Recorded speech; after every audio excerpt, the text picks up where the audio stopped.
반갑습니다. 18일 토요일 새벽 하나님께 올려드립니다. 임재라는 찬양 함께 부르십니다.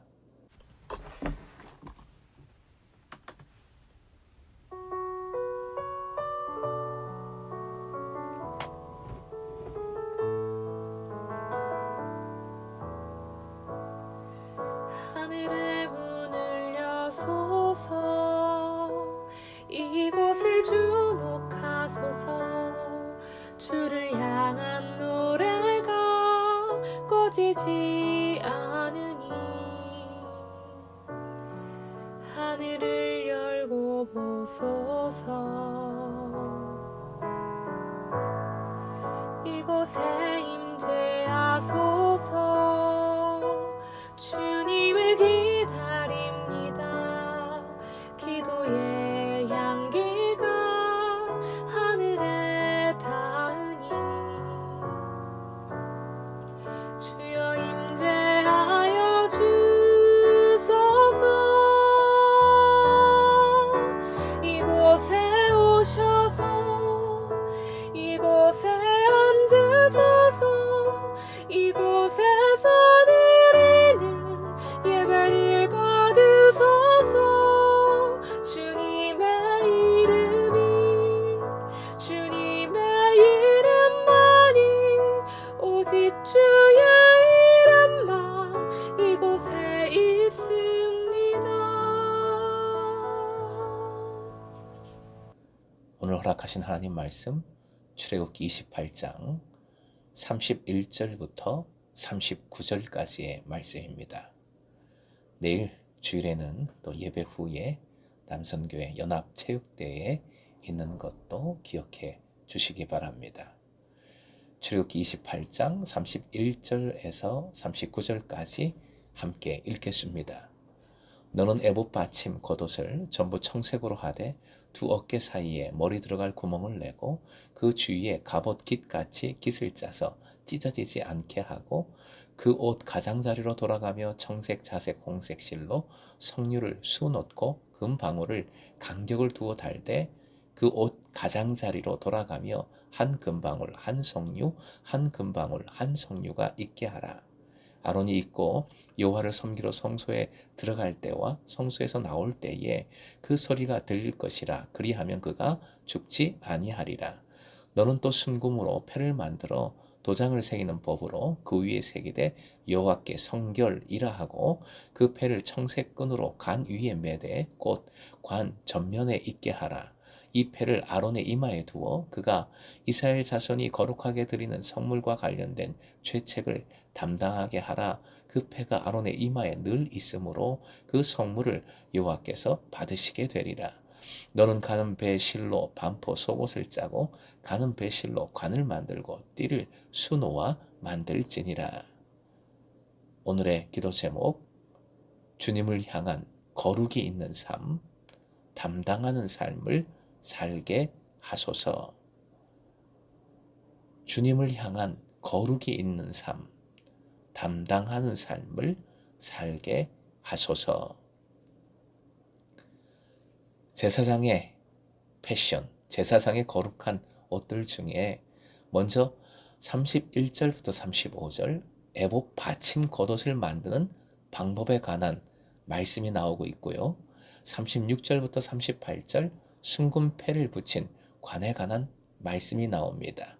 그리고 39절 반포 속옷과 그 위에 매는 띠에 관한 말씀이 이어지고 있습니다. 먼저 에봇 받침 겉옷은 청색입니다. 청색도 상징적인 의미가 크지요. 하나님 사랑과 자비의 색이라고 할 수 있습니다. 이 옷은 무릎 밑까지 내려오는 긴 통옷입니다. 그래서 목 위로 입고 벗습니다. 머리가 들어가는 라운드 부분을 깃을 짜서 찢어지지 않게 하라 명하십니다. 깃은 이중으로 천을 댄 후에 실로 박은 것이지요. 대제사장의 옷은 이렇게 참 꼼꼼하고 튼튼하게 만들라 명하시는 겁니다. 이 옷의 가장자리에 금방울과 석류수를 번갈아 있게 하라 명하십니다. 성류는 하나님의 아름답고 풍요로운 말씀을 상징합니다. 금방울 소리는 바로 이 말씀의 선포를 나타내지요. 고대 근동 지방에서는 왕이 방울 달린 옷을 입습니다. 꽃도 왕의 권위를, 영화를 상징합니다. 금방울도 보습과 함께 제사장의 왕적인 권위를 나타내는 것이지요. 금패, 머리에 다는 패도 사실은 이 꽃패입니다. 결국 왕의 권위와 영광과 관련이 됩니다.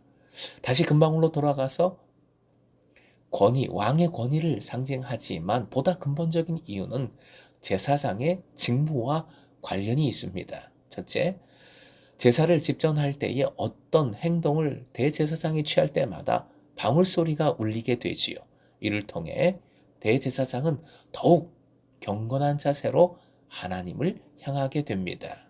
둘째, 성소에 들어갈 수 없는 백성들에게는 방울 소리를 들을 때에 대제사장의 움직임을 알 수 있고 자신들의 제사가, 예배가 하나님께 받아들여짐을 확인하게 됩니다. 셋째, 35절인데요. 원문에는 개역 성경에 그리하면이라는 표현이 없습니다. 즉 방울 소리가 들릴 것이다. 그리고 그는 죽지 아니할 것이다 입니다. 방울 소리는 죽지 않게 하는 방법이 아니라 그것을 통해 죽지 않았음을 확인하는 것임을 알 수 있습니다. 관에 메어 붙이는 금패에 여호와께 성결이라는 글귀를 새기라 명하십니다. 여호와께 성결, 이는 여호와를, 하나님을 향한 거룩이라는 뜻입니다.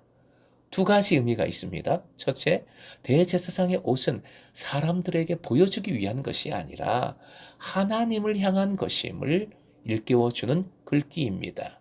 둘째, 아담의 범죄, 첫 사람들의 범죄 이래로 만물은 죄로 오염되었는데 그대로는 하나님께 바칠 수 없지요. 하지만 여호와 앞에 성결함을 보장받은 대제사장이 이를 담당하고, 즉 책임지고 바칠 때에 하나님께서 받아주십니다. 38절에 중요한 표현이 나옵니다. 성물과 관련된 제책을 담당하게 하라 라고 명하십니다. 성물과 관련된 죄책을 담당하게 하라. 성물과 관련된 죄책이란 성물에 죄와 허물이 있다는 겁니다. 왜 그렇습니까? 그 사람의 죄를 속하기 위하여 그의 죄를 전가받아 그 제물이 하나님께 드려지기 때문입니다. 결국 본문의 대제사장의 패션, 대제사장의 의복은 결국 사람을 위한 것이 아니라 하나님을 위한 것이고 무엇보다 죄 사함을 위한 것임을 알 수 있습니다. 제사장이 성물의 죄책을 담당하는 것은 예수 그리스도의 십자가를 통한 칭의, 의로움과 곧바로 연결이 됩니다. 죄인인 인간은 하나님 앞에 의롭다함을 받을 수 없지요. 그런데 여호와께 성결이라고 쓰인 대제사장의 패 때문에 헌물이 받아들여집니다. 그와 같이 예수 그리스도의 십자가로 인하여 죄인들은 하나님께 의롭다 인정받습니다. 하나님께서 억지로 인정해 주시는 것이 아닙니다. 죄를 억지로 참아 주시는 것이 아닙니다.